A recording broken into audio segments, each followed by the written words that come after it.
Bonjour tout le monde, j'espère que vous allez bien. J'espère que cette vidéo vous trouvera dans de meilleures conditions à la maison. Ce n'est pas facile de rester coincé à la maison sans sortir et pas faire d'activité aussi. Bon, nous allons toujours continuer la suite de notre activité ou des cours que nous avons commencé déjà à l'école, qu'on n'a pas pu terminer par ces événements qui nous bloquent jusqu'à maintenant. Alors, aujourd'hui, c'est dressé juste pour les élèves de 5e année, 5e tronc commun national ou international. La séance, c'est 5 aujourd'hui. Alors, toujours, c'est dans le cadre de l'étude de l'œuvre. Alors, la nouvelle fantastique. Alors, le chevalier double, toujours, on est dans le chevalier double.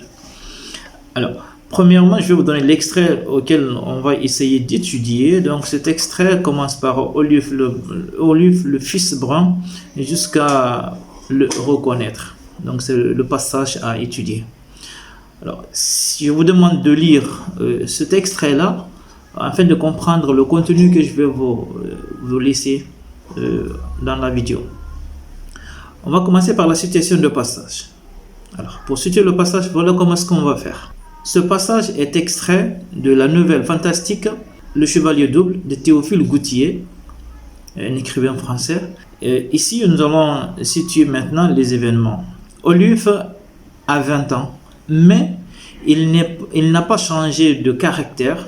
Dans notre extrait qu'on va lire, il n'a pas changé de caractère, parce qu'on avait dit déjà au début qu'il avait deux doubles caractères, donc à savoir l'étoile rouge et l'étoile verte. Donc ici, il souffre toujours de l'influence de ces deux étoiles, le rouge et l'étoile rouge et l'étoile verte. Et il se comporte d'une manière instable, c'est-à-dire quoi? Tantôt il est content, tantôt il est mécontent. Donc on ne peut distinguer pour comprendre son caractère exactement. Alors à cause de ces caractères-là qu'il a, Oluf, il souffre et fait souffrir les autres. Tous les personnages qui sont avec lui, et même aussi il souffre parce qu'il n'arrive pas à comprendre son double caractère. Alors il a des problèmes même pour aimer quelqu'un. Vous allez remarquer que tantôt il est avec une fille, il est heureux, deux fois il est malheureux. Donc dans un passage, il va essayer de décrire les effets réels. Mais ce qui semble plus réel ici, tout ce qu'il dit à travers les deux descriptions, c'est-à-dire ça vient au fond de lui, il est réaliste et il est sûr de ce qu'il est en train de dire. Donc c'est un peu ça la citation de passage. Nous allons passer maintenant au caractère d'Oluf et sa fonction dans le récit. Alors, ces deux caractères qu'il a, quelle est sa fonction exactement? Donc ici, on parle exactement dans ce passage les relations d'amour que vit Oluf. Alors ces relations qu'il vit sont condamnées à l'échec à cause de son chagrin, à cause de son double caractère. Donc la relation d'amour qu'il vit Oluf sont condamnées à l'échec à cause de son double caractère.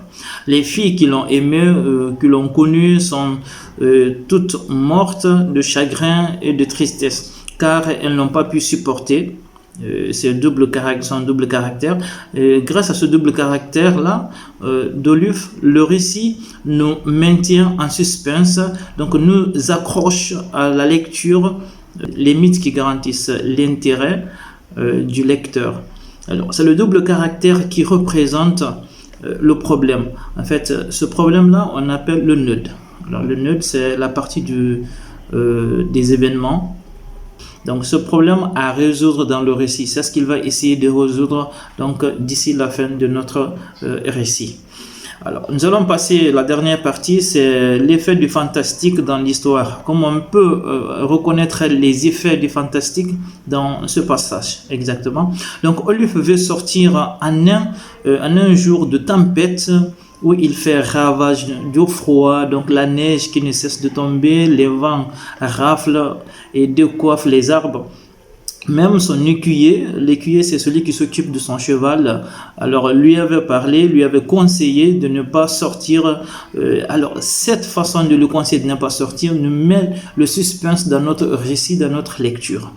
Alors l'usage du registre animalier aussi pour donner une ambiance de peur. Donc l'usage des figures de style comme l'hyperbole et la comparaison dans ce passage.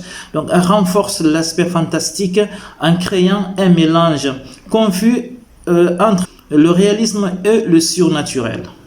Donc là, les effets, vous allez lire le texte, donc à un certain niveau, vous allez voir qu'il est en train de décrire la nature, comment était la nature ce jour-là, et comment Oluf a pris le courage de franchir les forêts, de braver les tempêtes pour arriver à son objectif.